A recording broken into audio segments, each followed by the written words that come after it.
মা বোনদের রমজানের যে রোজাগুলো ভাঙতি হয়েছে সেগুলো না রেখে সরাসরি শাওয়ালের 6 রোজা রাখা যাবে কিনা, নাকি আগে কাজা রোজা শেষ করা বাধ্যতামূলক? যেহেতু হাদিসের ভাষ্যটা এরকম, মান সাম রমাদান সুম্মা আতবাউ সিত্তাম মিন শাওয়াল, যে রমজানের রোজা রাখলো এরপরে শাওয়ালের 6টা রোজা রাখলো। হাদিসের ভাষ্যটা লক্ষ্য করলে বোঝা যায় যে রমজান রোজা রেখে আগে শেষ করা দরকার, এরপরে শাওয়ালের রোজা। অতএব মা বোনরা হোক আর পুরুষরা হোক, সবার জন্য একই কথা প্রযোজ্য। রমজানে কোনো কাজা রোজা থাকলে আগে কাজাগুলো রেখে তারপরে শাওয়ালের রোজা রাখা উত্তম। কোনো কারণে যদি রমজানের ভাঙতি রোজা রেখে শাওয়ালের 6টা রাখা সম্ভব হবে না মনে হয়, কারণ রমজানে 10টা রোজা ভাঙতি হয়েছে, আবার এদিকে শাওয়ালের 6টা 16টা রোজা, এতগুলো রোজা তার এক মাসে রাখা তার জন্য টাফ হবে যদি মনে হয়, তাহলে সেক্ষেত্রে সে শাওয়ালের 6টা রোজা রেখে কাজাগুলো পরে আদায় করলেও ইনশাআল্লাহ তার শাওয়ালের 6 রোজার ফজিলত আদায় হয়ে যাবে। একটি রোজার নিয়তে কি কাজা এবং শাওয়ালের নফল উভয়ের সওয়াব পাওয়া সম্ভব? অর্থাৎ এক রোজায় কি 2 নিয়ত করা যাবে? না, এটা আপনি করতে পারবেন না। ফরজ রোজার নিয়ত করলে সেখানে আবার নফলেরটাও নিয়ত করতে পারবেন না। তবে নফলের 2টি একসাথে নিয়ত করতে পারবেন। যেমন সোমবার বৃহস্পতিবার রোজা রাখলেন, চাঁদের 13, 14, 15 রোজা রাখলেন, আবার শাওয়ালের রোজারও নিয়ত করে নিলেন, এখানে ইনক্লুড করতে পারবেন। 2টা নিয়তই একসাথে করতে পারেন। আর ফরজ কাজা রোজা আছে, সেটা রাখলেন, একই সাথে আবার শাওয়ালের 6 রোজা রাখবেন, সেটা আদায় হবে না।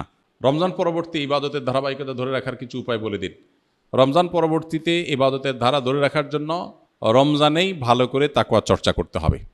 রমজানে যার তাকওয়া চর্চা যত ভালো হবে, রমজানের পরে সেটা ধরে রাখা তত সহজ হবে, ইজি হবে ইনশাআল্লাহ বিইذনিল্লাহ। এবং আল্লাহ তাআলার কাছে দোয়া যেমন করতে হবে, রমজানের পরে দিনই পরিবেশে যত বেশি নিজেদেরকে রাখতে পারবো তত বেশি রমজানের ইবাদত ধারাবাহিকতা ধরে রাখা সহজ হবে ইনশাআল্লাহ বিইذনিল্লাহ। সেই চেষ্টা আমরা করব। রমজানের পরে আরেকটা ইবাদতের মৌসুম আসছে 2 মাস পরেই, সেটা হলো জিলহজের প্রথম দশক, 10 দিনের মৌসুম। এটা 30 দিনের মৌসুম, এটা হলো 10 দিনের মৌসুম। এই মৌসুমগুলোতে খুব বেশি সুন্নাহসম্মত আমলগুলো, কোরআন হাদিস বাতানো আমলগুলো যদি করতে থাকি, তাহলে 2 মাস পরে আবার রিচার্জ হয়ে যাবে, সেটা দিয়ে আমরা আবার কিছুদিন চলতে পারবো ইনশাআল্লাহ। এভাবে শরিয়া যে আদেশগুলো করেছে সবগুলো কিন্তু আমরা পরিপূর্ণভাবে পালন করি ইনশাআল্লাহ বিইذনিল্লাহ, সারা বছরই ইবাদতের ধারাবাহিকতা ধরে রাখা সম্ভব হবে। আল্লাহ তাআলা আমাদের সবাইকে আমলের তৌফিক দান করুন। রমজানে যে গুনাহগারগুলো ছেড়েছিলাম, শয়তান মুক্ত হওয়ার পর সেগুলো থেকে বাঁচার উপায় কি?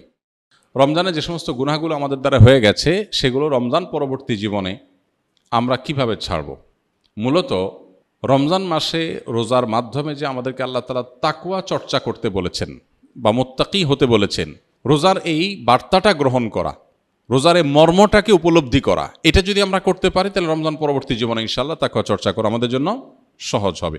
আর যদি রোজার মানে শুধুমাত্র সাহারি ইফতার মনে করি আর তাকওয়া চর্চার বিষয়টা না বুঝি, তাহলে সেক্ষেত্রে রমজান পরবর্তী জীবনে আসলে এর কোনো প্রভাব পড়বে না।